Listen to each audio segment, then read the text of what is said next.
Thurman founded the National Council of Negro Women, NCNW, in 1935. One of their objectives was the dissemination of information for, by and about Negro women. The first opportunity to act upon this objective came after an NCNW collaboration with the World Center for Women's Archives, WCWA. With the help of Mary Beard, the founder of the WCWA, the Negro Women's Committee of the WCWA was formed in 1938.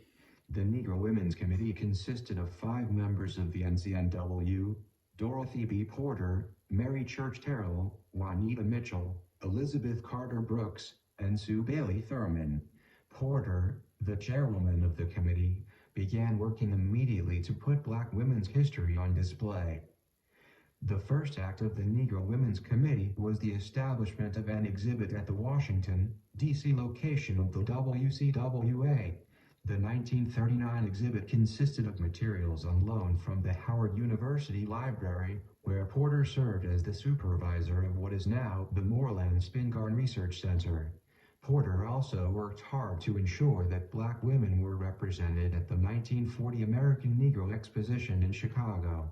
She made requests to many Black women around the country for materials that could be displayed in an exhibit on Negro Women's Archives. During the exposition, Thurman was responsible for traveling to Chicago and setting up the exhibit.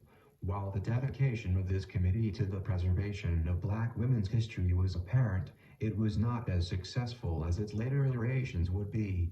This can be credited to difficulty Porter faced in collecting materials for the Chicago exhibit from some of the women she contacted.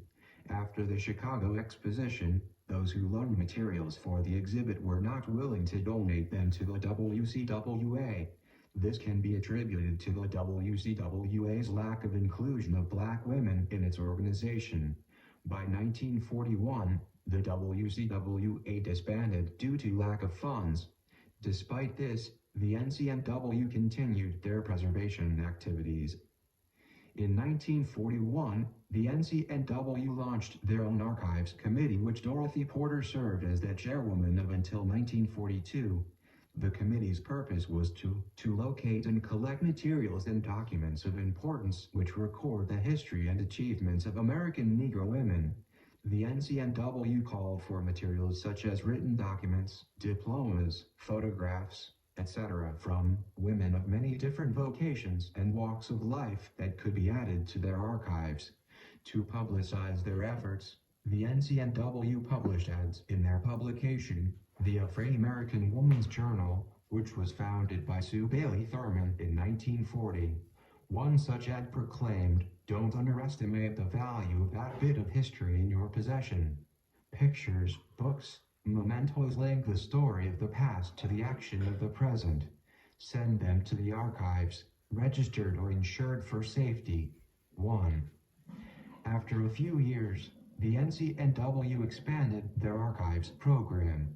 In 1944, Thurman was appointed chairwoman of the Archives Committee. In 1945, they hosted a series of programs called Negro Women in History to highlight the contributions of Black women through book reviews and exhibits. The popularity of these programs led the NCNW to declare a National Archives Day for June 30th, 1946. The event was meant to honor the memory and achievements of millions of Negro women of the past and today. The NCNW proposed a series of events that were meant to bring local communities together in honoring the history of Black women and emphasize the importance of collecting that history. In January 1946, Thurman's mother, Susie Ford Bailey, donated $1,000 to the NCNW for the purpose of establishing a National Negro Women's Museum. Bailey's donation enabled the NCNW to begin their National Archives project, which aimed to establish the aforementioned museum, as well as to collect archival material and publish information related to those objects. To commemorate and promote the new Archives and Museum Department, the NCNW created a radio presentation titled "On This We Stand." This program, presented by Thurman and Lucy Schulte, highlighted the history of Phyllis Wheatley, Sojourner Truth, and Harriet Tubman. Following Bethune's retirement in 1949, the Archives Committee was not as active. Her immediate successors, Dr. Dorothy Boulding Ferriby and Vivian Carter Mason, were more focused on the civil rights movement. However, the work on the archives did not completely stop. Thurman continued to consult the NCNW on how to proceed with their archival work by offering a list of suggestions. She also continued to be the chairwoman of the newly named Historical Library and Museum Department. Additionally, the NCNW acquired a Harriet Tubman quilt and a collection of dolls that depicted influential black women from each local council.